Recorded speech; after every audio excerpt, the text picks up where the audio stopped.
산불 현안에 대해서 질의를 해야 되는데 먼저 국정 현안 먼저 하고 좀 넘어가겠습니다. 아시겠지만 12월 3일 내란 기염 123일 만에 우리 윤석열 대통령이 파면이 됐습니다. 국정에 관해서 대통령을 보좌한 국무위원이 두 분 와 계시는데 오늘 이제 파면 이후에 처음 열리는 상임위 국민 대표들을 만나는 자리인데 두 분 장관님들께서는 입장 표명이 있어야 된다고 생각하는데 우선 우리 송민영 장관님부터 입장을 좀 말씀을 해주시면 고맙겠습니다. 예, 뭐 안타까운 상황입니다만 그 헌법재판소의 그 판결에 의해서 대통령께서 이제 거리 상태가 되신 것이고요. 이제 그 부분에 대해서 예,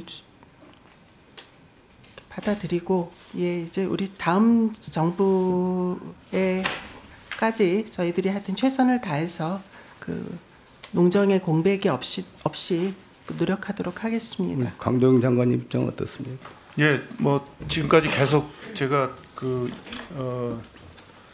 계엄 이후에도 계속 그 말씀을 드렸습니다만은 사법 체계에 대한 존중이 있어야 된다라고 말씀을 드렸었고 헌법재판소에서 나온 결정은 존중하고 그다음에 앞으로 이제 국정이 좀 더 원활하게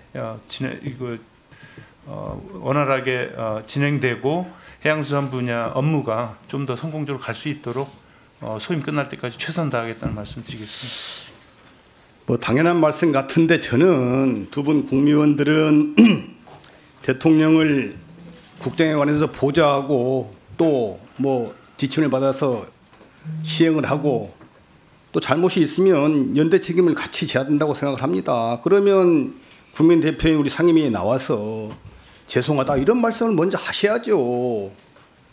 아니 국민들이 8년 만에 또다시 국민들이 뽑은 대통령이 3년도 못해서 그만두는 사태에 직면을 했어요.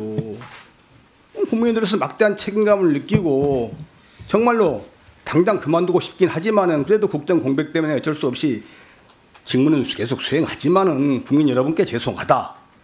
대통령 보좌하지 못해서 이런 사태까지 죄송하다라고 말씀을 하셔야지. 도대체 그런 미안한 마음이 있습니까? 없습니까? 있으세요? 없어요? 왜 없겠습니까? 당연히 왜 말씀을 안 하세요? 네. 말씀을 하셔야지. 저는 모든 것이 윤석열 전 대통령 책임으로 생각하고 대통령만 파면되면 국정이 정상화될 것으로 생각을 했어요. 그런데 파면된 지 얼마 안 돼서 지난주 화요일 날 한덕수 권한대행이 후임 재판관을 지명을 해버렸어요. 아직 임기도 안 끝난 재판관들을 대통령 몫이긴 합니다만은 제가 보기엔 권한대행이 보충적으로 현상 유지적 권한만 갖고 있는 권한대행이 무지막지하게 이게 대통령 거석을 후임 재판관을 지명해서 깜짝 놀랐어요. 더구나 지명된 분이 이완구 법제처장이시던데 이분이 어떤 분입니까? 아시겠지만은 저희들이 내란 계엄 다음 날 12월 4일 밤에 법무장관, 행안부 장관, 민정수석 등과 함께 안전각에서 회동하면서 휴대전화도 교차하고 내란을 말이지 은폐하려고 시도했던 그런 분들이고 그래서 우리 당에서도 공수처에 고발까지 하고 또 공수처 경찰대 소환 조사한 사람이에요. 더구나 이분이 마흔역 헌법재판관 임명을 우리 최상목 권한대행 임명을 공개리에 반대했어요. 명색이 법학 박사고 법을 제일 잘한다는 분이 이렇게 내란 공범이거나 최소한 동조한 세력인데 이런 분을 그냥 국민들 뜻을 거스리고 헌법재판관으로 임명하겠다는 게 말이나 된다고 생각하세요? 그런데 우리 한덕수 대행은 참 국무위원들 동의를 받아서 지난 화요일 날 지명했다고 하더라고요. 어떻습니까? 우리 황 장관님. 그때 네. 국무위원회에서 어떻게 우리 한덕수 대행이 이야기를 했고 국무위원들이 어떻게 답변했는지 좀 간단히 말씀해 주시죠. 동의에 대한 부분은 아니고요. 인사권에 대한 부분이어서 이 자리에서 제가 드릴 말씀은 없을 것 같습니다. 아니 헌법재판관 임명도 국무회의 심의사항이잖아요. 지명하는 절차였습니다. 아니 지명이라는 것은 게 앞으로 네. 이제 이분 지명해서 임명하겠다는 건데 그거 할 때 국무위원회 심의를 안 거칩니까? 심의 사항은 아닌 걸로 알고 있습니다. 그러면 그날이요. 그날 이게 모든 국민들의 동의를 받았다고 돼 있던데 어떻게 동의하셨어요? 그냥 일방적으로 통보만 받았습니까? 이 자리에서 그렇게 말씀을 하시더라고요. 아, 지명할 거다 이 두 분을. 네. 우리 송민영 장관이 어떻습니까? 어떻게 들으셨습니까? 물어보시던가요, 의견을요? 예, 권한대행께서 여러 상황을 심사숙고하셔서 그 두 분 헌법재판관의 임기 만료가 가까워왔기 때문에 지명을 하겠다라고 말씀을 하셨습니다. 참 이게 우리 한덕수 대행 정말로 저는 권한대행에 불과한 분이 이제 국회 몫을 국회에서 추천해서 형식적인 임명만 하는 것은 문제가 없어요. 임명 안 하는 것은 의원이라고 헌재가 판단을 했기 때문에 문제가 없는데 이것은 대통령 고유의 인사권이고 헌법기관을 구성하는 중대한 헌법재판관을 임명하는 권한이기 때문에 그냥 보통적인 권한, 현상 유지적 권한밖에 없는 권한대행에 임명할 수 없다고 봅니다.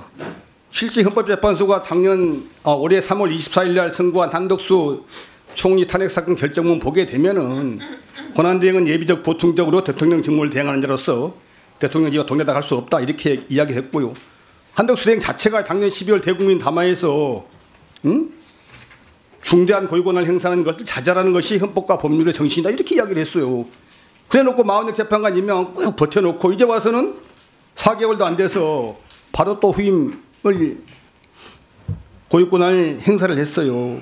정말 가정스럽다는 말을 드리지 않을 수가 없고 자기가 내뱉은 말 4개월도 안 지났어요. 이걸 기억을 못할 정도로 인지능력 한계가 있는 사람이 인지능력 장애가 있는 분이 아니라면은 저는 정말 양심도 없고 정말로 나쁜 이런 분이 일국의 대통령 권한대행이라는 것이 너무나 아쉽고 안타깝습니다. 두 분들 의견 좀. 네, 아까도 말씀드렸듯이 인사권에 대한 부분이기 때문에 뭐 이 자리에서 제가 말씀드릴 무슨 건 없습니다. 말씀이세요? 인사권이 아니고 헌법적 결례를 말씀해 보세요. 대통령 권한대행이 장관사로 임명하고 헌법자가 임명하는 이게 2년이에요. 2개월 뒤면 임명할 수 있는데 새 대통령이 이게 권한대행 임명한다는 게 말이 된다고 생각하세요? 송 장관님 어떻게 생각하십니까? 의원님 말씀 대행님께 전달하도록 하겠습니다. 네, 알겠습니다. 안타깝습니다. 제가 보기에 윤석열 대통령이 문제가 아니라 총리와 국무위원들이 정말 문제라는 것이 드러나고 있어요. 제대로 좀 하십시오. 역사와 법정, 역사와 우리 형사법정, 현실의 법정 두 분 피해가지. 네, 수고하셨습니다. 다음 우리 없지 않나 말씀드립니다. 김성교 의원님 질의해 주시기 바랍니다. 예, 의사진행 발언했습니다.